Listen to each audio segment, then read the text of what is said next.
Welcome back to another episode of The Last Lap. My name is Jimmy, and I'm joined by my friend and co-host Matthew as always. Today we got a lot of racing to talk about. We got to talk about all three series of racing since they were at the Daytona Road Course this week. But before we hop into it, we want to remind you guys to subscribe to the channel, smash the like button if you guys like this video, and then in between videos, you can find us on Instagram and Twitter at The Last Lap News. That will also be listed in the description down below. But without further ado, let's hop into some recaps. So the first race we're going to be talking about is the Truck Series race, which was on Friday night at the Daytona Road Course. I thought it was really cool that they did it at night, and pretty much all the races ended at night pretty much for this weekend. But recapping the race, John Hunter Nemechek started off strong. He won the first stage, and then he had an issue at the end of stage 2 and ran out of gas on the backstretch and had to get pushed back to pit road, and that would set him back in traffic a lot and pretty much almost costed his night. And then the last few laps of that race were very interesting because there was a caution that came out, and then after that, it took them 3 overtime finishes to finish the race. And then that race ended under caution too at the end. So just a quick recap, if you guys don't know how it works for green, white checker finishes is, so when they restart, they have to get all the way back to the start finish line. And then once the leader crosses the line, then the next flag ends it, whether a crash happens or whether nothing happens and the leader gets back to the line. So Ben Rhodes was the leader, and he was like 100 yards from the start finish line, and they throw the caution. And I was like, wow, that's pretty crazy how they just kind of threw the caution right there. But Ben Rhodes was able to hang on after 3 restart attempts in overtime and be able to get the win. So, Matthew, do you have anything briefly to say about the truck race? Well, the ending of that race was pretty sloppy in my opinion. A lot of drive. It was like 3 overtimes, and basically, it was chaotic finish. It seemed like we were going to get to the white flag, caution came out. Get to the white caution, and then when once we got to the white flag, the caution did came out. So as for Ben Rhodes winning it, he's already making a case as a serious threat to the championship already with back-to-back wins. We'll see if he keeps up this momentum for next week. So now that we got the truck race recapped, it's time to talk about the Xfinity race, which was run on Saturday evening. Before the green flag even flew, there was an issue with Noah Gragson, who drives the number 9 car for Junior Motorsports. For some reason, his car wouldn't start when it was on pit road. He couldn't roll off, so he ended up going 2 laps down before he could even get out on the track. So this brought up a pretty big issue about practice and all of that, because if he had any type of practice time, they could have diagnosed this issue then, and then he wouldn't have had to suffer in the race for it. So like my brief opinion about practice is I think they should have at least like an hour of practice before the race, like a day before the race, the day of the race, whatever it is, because they should be able to diagnose issues like that before the race starts, so teams don't have to suffer for that in the beginning of the race. So I think like an hour or 2 of practice is perfect amount for NASCAR each weekend. But Matthew, what's your thought on this issue with Noah Gragson and practice time? Well, it's really unfortunate for Gragson. Of course, we need practice to qualify. I think it's absolutely ridiculous that we barely have any races at practice to qualify. I get it with all the procedures and stuff, but you look at like Formula One, they get to do practice and qualifying every race, and they're going to each different countries. And we can't even do that with one country we're in right now. So it's just it just feels weird. And we just need practice at qualifying. All these drivers do. I mean, I think it's definitely unfair to the drivers that they can't get to see if there's anything wrong, getting to double check, make sure the car's not dragging on the track and all that. Because you can't do that with these show up races. I mean, if you have an issue, that's your day. Your day might be over before it even starts. And I think that's kind of ridiculous in my opinion. So once the race did get going green, action didn't let up right away. There was a bunch of action early in the race. At the end of stage one, actually, AJ Allmendinger and Austin Cindric actually got together coming to the end of the stage and wrecked each other. And Allmendinger was basically done for the night. And then Cindric was able to make repairs to the car. But I thought it was way too aggressive, too early for them to be fighting over a stage win.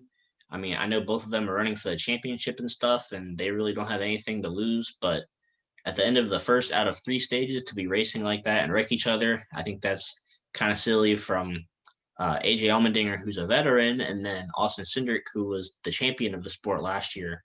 But after that, stage two, the big story is Ty Gibbs, who is the grandson of Joe Gibbs.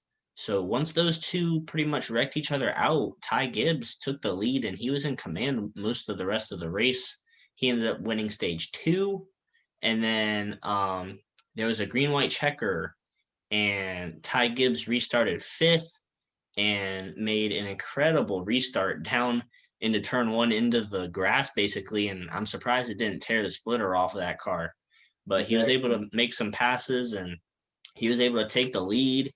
And Ty Gibbs, the 18-year-old from Joe Gibbs Racing, the grandson of the legendary Joe Gibbs, ends up taking the win in the Xfinity Series on Saturday. That might be the headline of the weekend, to be honest, because that was really cool that he was able to win in his first ever Xfinity start. He never touched a truck or a cup car. Xfinity was his first, I guess, official NASCAR start, even though ARCA is technically under NASCAR, but it's not in the Premier Series. So I thought it was really cool to see him winning his first start. And I'm sure Matthew's got some high praise of Ty Gibbs as well. Well, first of all, that first stage, that whole thing, I think is absolutely ridiculous that they're even racing that hard for a stage win. I mean, come on, that's ridiculous. It's all about the bigger picture here, which is winning the race. You get more points out of that than you do a stage win. But other than that, though, Ty Gibbs, first career start, and he wins in it. I mean, this kid has a future for sure. I mean, last year, he ran only part-time at ARCA. He won 8 races, which is already incredible. He's doing full-time in ARCA right now. And he'd never done a truck race. And this is his first race he had to do like pit stops, and he executed that perfectly. I mean, and he showed a lot of patience when he was trying to pass Austin Cindric for the lead. I mean, he was so patient. You see these kids that age, they have no patience. They just want to bump it out of the way and everything. But he showed a lot of patience like he was a veteran. So this kid has a future. I mean, he's no silver spoon kid like people think he is because of his last name and all that. This kid actually has talent. So I can't wait to see how well he'll do for his other Xfinity starts, and can't wait for his future in the future. Can't wait for his future. I think an underrated part of Ty Gibbs winning last night was just his interview when he was getting interviewed in the on the front stretch. He's super humble, super thankful for where he is, and like you said, I think he definitely proved that he belongs where he is, and he's not just being handed down a ride in the Xfinity Series. So I'm looking forward to it. He's a really nice kid. I'm looking forward to see what the future has for him. So now it's time to recap the main event of the weekend, which was the Cup Series race, which was raced on Sunday afternoon. The race started off before even the green flag. There was some crazy pre-race show stuff that I think Fox is nailing down so far this year. So basically they had Jeff Gordon and Clint Boyer out there in like beater cars or like junk cars kind of, and they were out on the road course and they were beating and banging and spinning each other out and everything. And I thought that was really cool for them to incorporate that. And to be honest, I'm not really sure how Fox allowed them to do that, to be fair, because they weren't wearing helmets and they had seatbelts on and whatever. But I think it was a really cool start to the segment for them to be able to include that type of racing. And I'm really excited to see what else they come up with for the rest of the season. So, Matthew, what's your thought on that crazy little sequence at the beginning of the broadcast? I didn't expect that. I thought it was cool. They need to do that for every road course. And also Bristol Dirt too. I think the Dirt one would be funny, to be honest. So hopefully they do that more often. But we'll see. It might be just a one-time thing. So once the green flag flew, the first stage was relatively calm. There was a caution with a few laps to go that kind of shook up the strategy a little bit.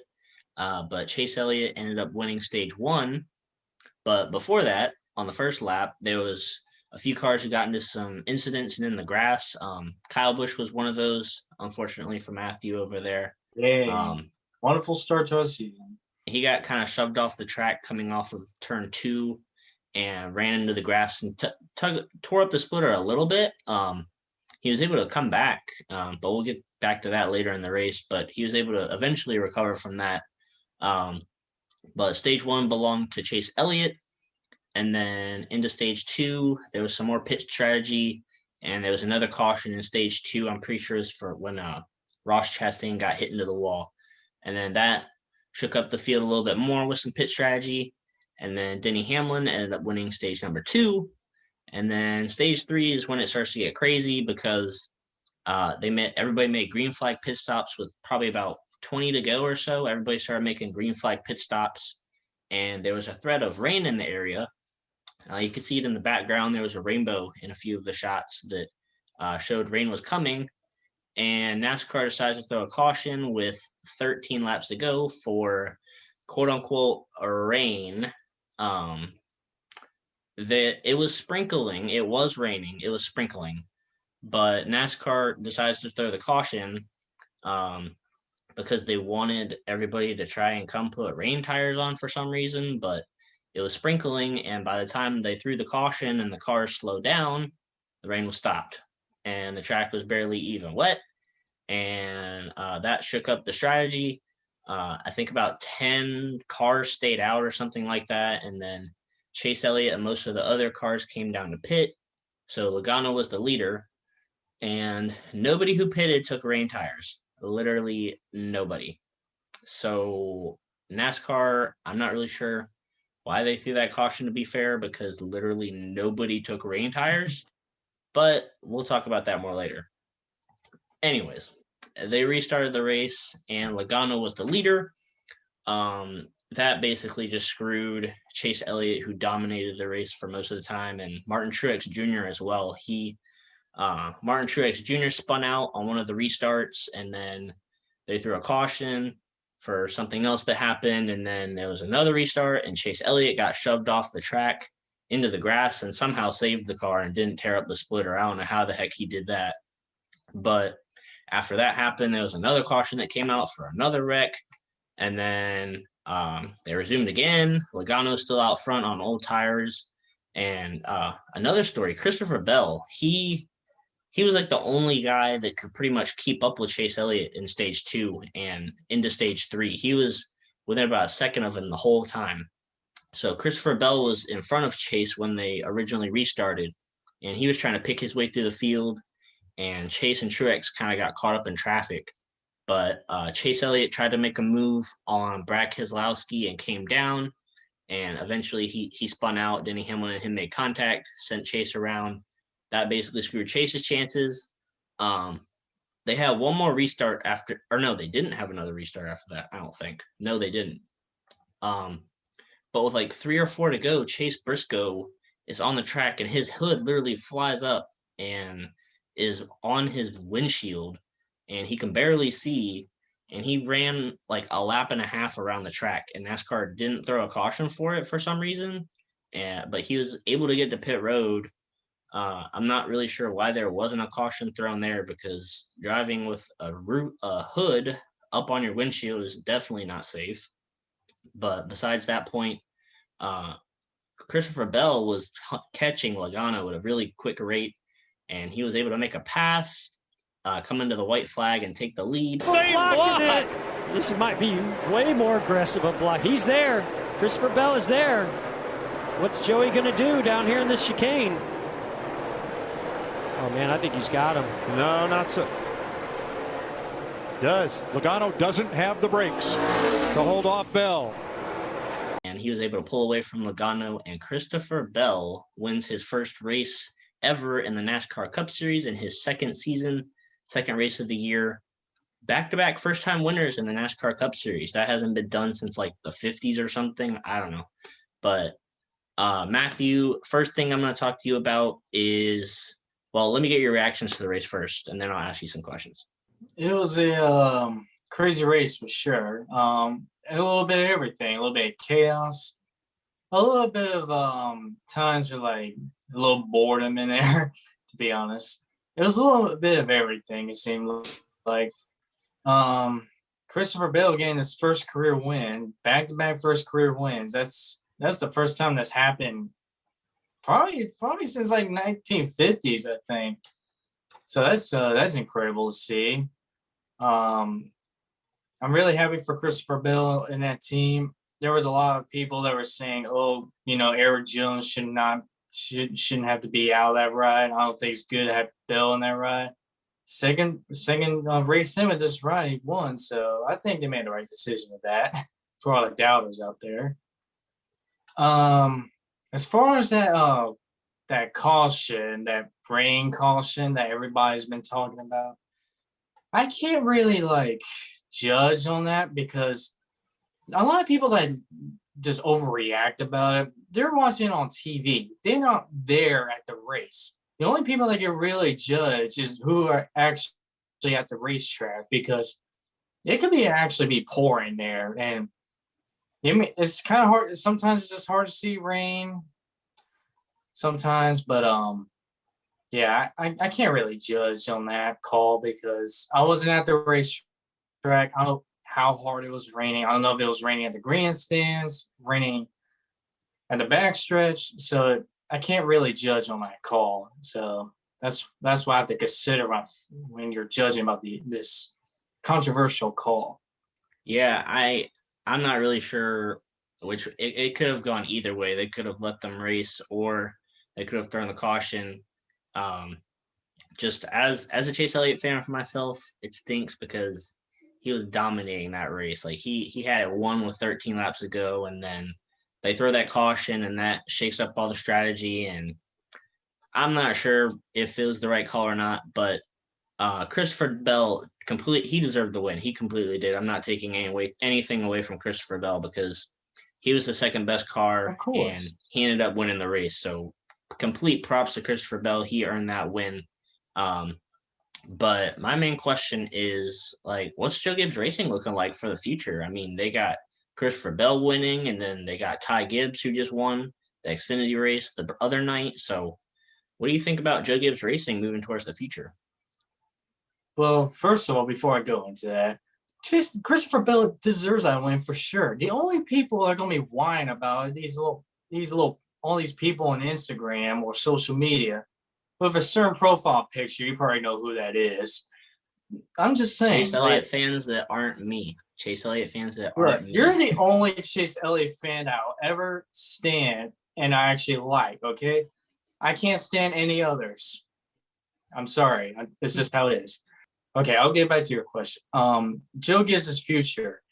It's looking pretty good. I mean, Christopher Bell, this is only his second season. He's won his first race. I mean, last season it was with Levine family race, and that's not really Joe Gibbs equipment, but he still did pretty decent in that.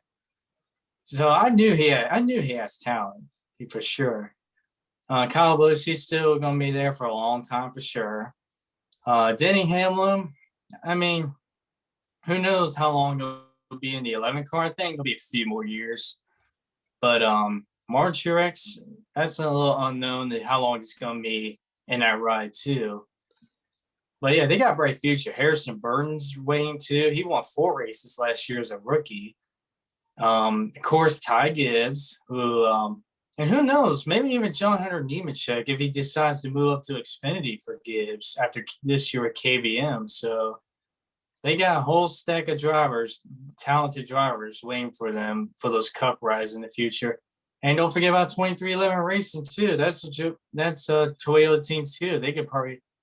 They're planning on expanding that team in the future, so they'll be going to a second car team in the future. So I bet one of those kids are going to be in that ride as well.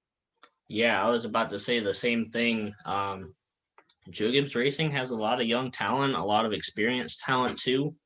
And within the next year or two, it's going to be interesting who moves up to Cup and then who might get moved out of the way next to Joe Gibbs Racing possibly, because you saw what happened with Eric Jones this year. He got booted and Christopher Bell hopped in and won in his second race. So I'm pretty sure Joe Gibbs is pretty happy about that decision. My main look is Martin Truex, because I think he signed a contract extension to either keep him through this year or maybe next year. I'm not 100% sure, but he didn't get that big of a contract extension. So I think this is a big year for him, because if he doesn't perform, then one of these young kids might come in and take his ride. So it'll be interesting to see how he performs this year. And then, like you mentioned, 2311 Racing, they only have one team right now in Bubba Wallace, but they clearly want to expand that race team. So it'll be interesting to see how that works and see if any younger drivers come up, like you mentioned. Ty Gibbs, who probably won't get to Cup for a few years, but it's very possible in the next few years that he does. Daniel Hemrick, he's a sleeper. He's racing full-time with Gibbs this year. He could possibly get up there. John Hunter Nemechek, like you said.